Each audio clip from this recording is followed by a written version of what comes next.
dapat menyapa Anda sekalian yang selalu setia mendengarkan program yang disampaikan pada tiap minggu ini. Dan saya percaya bahwa kehidupan Anda dari minggu ke minggu, dari hari ke hari selalu diberkati oleh Tuhan.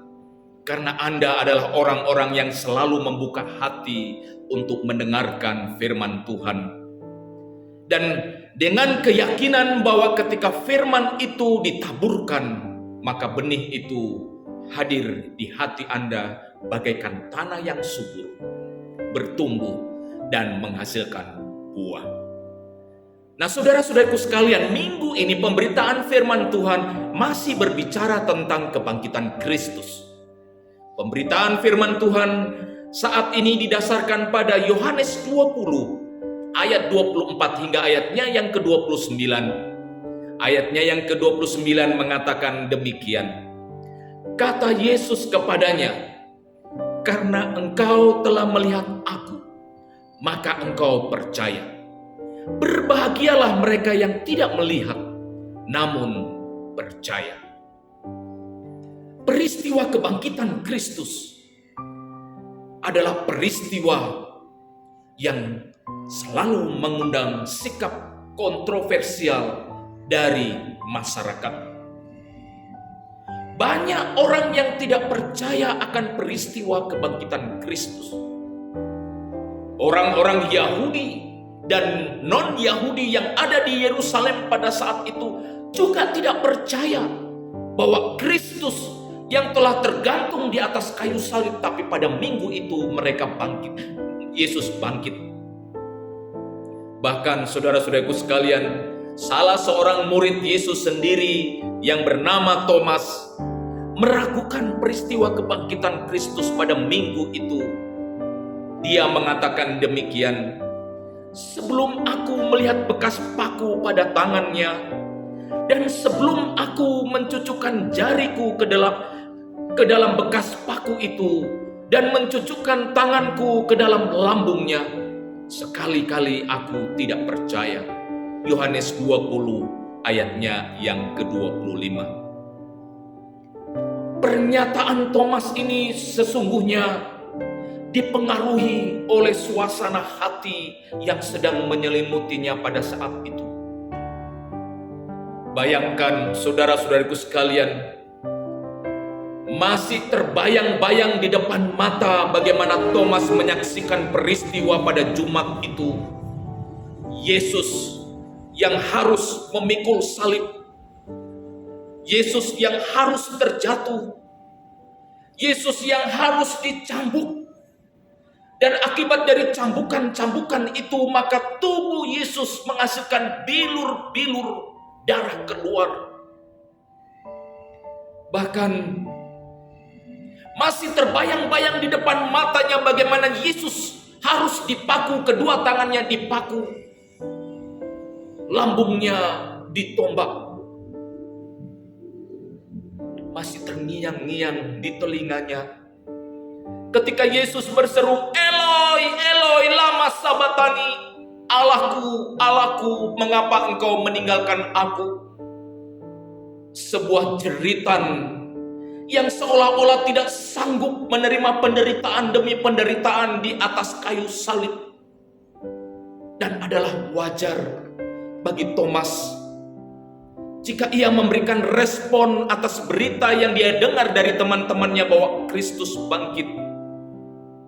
Yang pada akhirnya kita tahu Kristus hadir dan meneguhkan Thomas bahwa tangannya yang berlubang paku itu dan bekas paku itu sebagai tanda bahwa ia bangkit.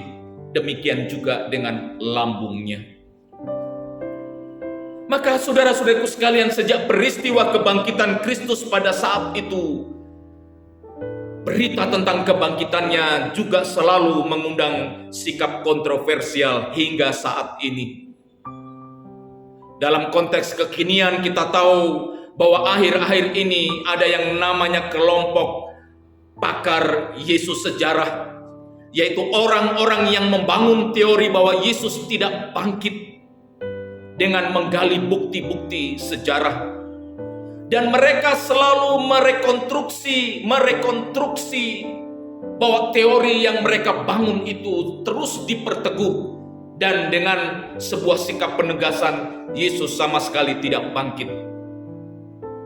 Jangankan para pakar sejarah,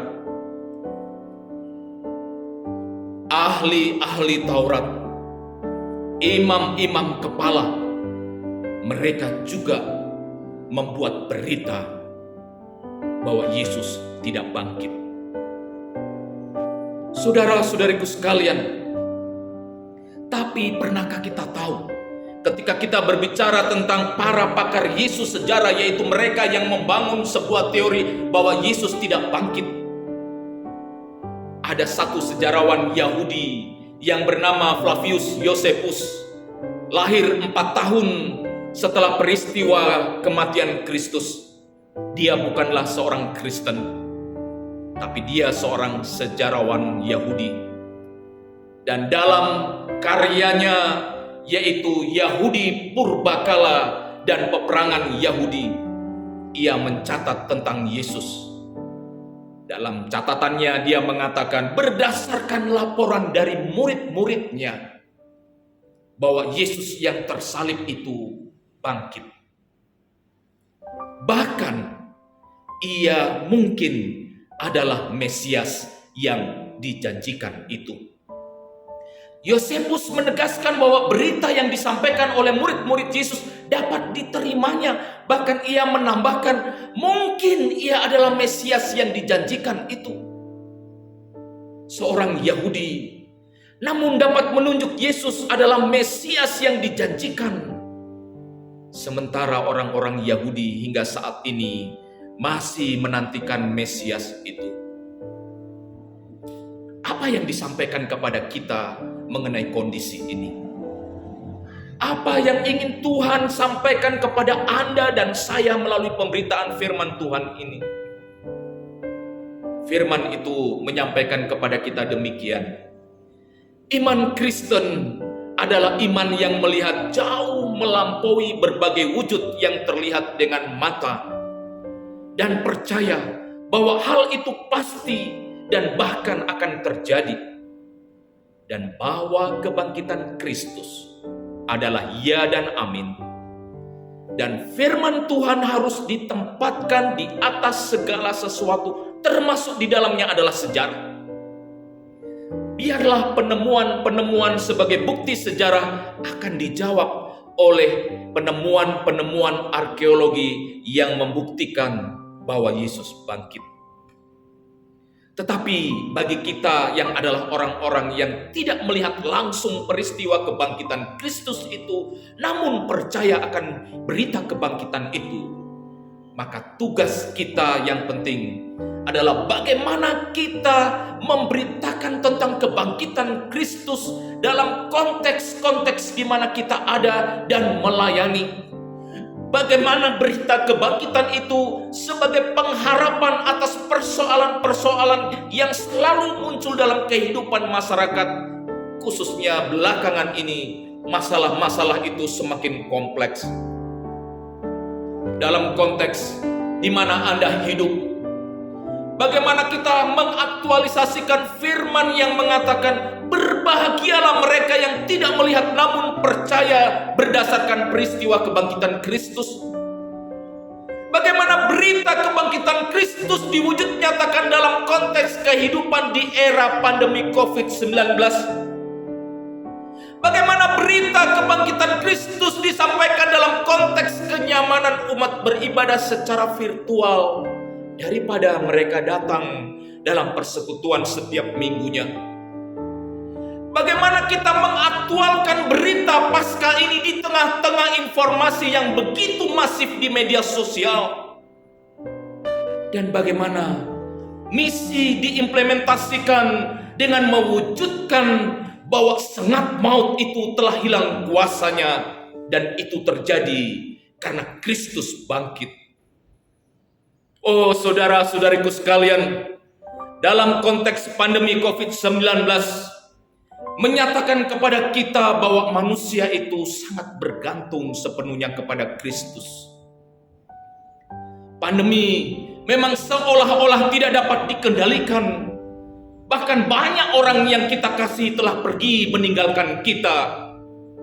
Tetapi saya ingin sampaikan kepada kita bahwa pandemi yang paling besar yang saat ini sedang terjadi secara mengglobal bukanlah masalah COVID, tetapi masalah dosa. Dan apa yang disampaikan kepada kita saat ini, Kristus telah bersupremasi atas segala sesuatu dan Ia telah mengalahkan dosa. Manusia adalah makhluk sosial. Dan dalam konteks persekutuan orang-orang percaya, manusia membutuhkan interaksi langsung dengan sesama orang percaya. Kekuatan persekutuan sebagai orang-orang yang meneguhkan, memberkati, mendorong, membangun iman, pengharapan dan kasih dalam interaksi langsung dalam sebuah komunitas orang-orang percaya tidak dapat digantikan oleh berbagai media yang ada. Itu sebabnya saudara-saudariku sekalian, bagi Anda yang telah nyaman menikmati ibadah secara virtual, saya ingin menyampaikan kepada kita semua, kehadiranmu dalam persekutuan di gereja sangat dinantikan oleh sesama orang percaya. Karena dalam persekutuan itulah kita saling meneguhkan, saling mendoakan, saling memberkati. Masifnya berita di berbagai media, termasuk media sosial, dapat saja berdampak secara psikologis. Berita itu dapat menimbulkan ketidakstabilan emosi seseorang karena pengaruh berita yang diterima. Maraknya berita yang bersifat hoax dapat mempengaruhi berbagai aspek dalam hidup ini, bahkan dapat menimbulkan sikap salah dalam hidup ini. Berita bahwa Kristus bangkit adalah berita yang membawa pengharapan. Kematian diganti dengan kehidupan dan neraka diganti dengan surga. Itu sebabnya Yesus berkata, "Berbahagialah mereka yang tidak melihat namun percaya, sebab apa yang nyata secara kasat mata tidak seindah dengan kemuliaan yang Tuhan sediakan nanti saat kita berhadapan muka dengan muka." Berita-berita yang kita terima memang dapat mempengaruhi kehidupan kita. Tetapi berita tentang kebangkitan Kristus adalah berita yang meneguhkan. Dalam konteks misi yang Tuhan percayakan kepada kita, bagaimana firman yang kita sampaikan adalah firman yang mengubah kehidupan manusia. Sebagaimana telah disampaikan kepada kita bahwa sesungguhnya pandemi yang saat ini yang sedang terjadi secara mengglobal adalah, dan yang sangat berbahaya adalah dosa. Karena kalau kita berdosa maka kita tidak menerima kehidupan yang kekal itu. Maka seharusnya ketika kita mengimplementasikan misi di unit-unit pelayanan kita, maka berita tentang kebangkitan Kristus itu adalah berita yang membebaskan mereka dari dosa. Ketika kita melayani dalam konteks membawa kesembuhan dari Kristus, maka sesungguhnya pelayanan kesembuhan itu bukan saja menyembuhkan sesama yang sakit secara fisik, tetapi bagaimana sentuhan spiritual itu dapat membebaskan mereka bukan saja dari penyakit secara fisik, tetapi mereka juga dibebaskan dari ikatan dosa. Saudara-saudariku sekalian, demikian juga dengan unit-unit pelayanan yang lain yang Tuhan percayakan kepada kita. Seharusnya berita tentang kebangkitan Kristus itu membebaskan mereka dari berbagai ikatan. Saudara-saudaraku sekalian, pernahkah kita menyadari di era modern ini ada begitu banyak ikatan-ikatan yang membuat manusia tidak bebas? Mereka terkungkung oleh ikatan-ikatan itu. Maka berita tentang pengharapan, berita tentang kebangkitan Kristus adalah berita yang membawa pengharapan dan pembebasan bagi mereka. Semua ini kita lakukan sebab iman kita kepada kebangkitan Kristus adalah iman yang membawa hidup kita sebagai ciptaan baru. Iman kita kepada kematian dan kebangkitan Kristus adalah iman yang menjadikan gambar Allah yang telah rusak oleh karena perbuatan satu orang, yaitu Adam, dibaharui melalui satu orang, yaitu Adam kedua, Yesus Kristus. Dan bahwa pemulihan gambar Allah yang rusak dalam diri kita menjadi model pemulihan bagi mereka yang belum dipulihkan.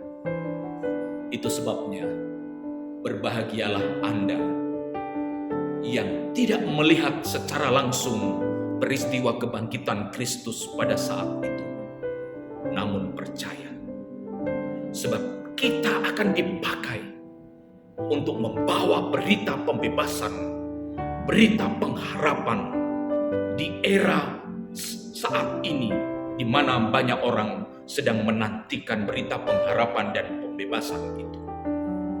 Doa saya, kiranya Anda semua dipakai oleh Tuhan untuk menyampaikan bahwa Kristus bangkit, bahwa Kristus telah mengalahkan maut, dan bahwa neraka itu telah diganti dengan surga, dan bahwa kutukan itu telah diganti dengan anugerah.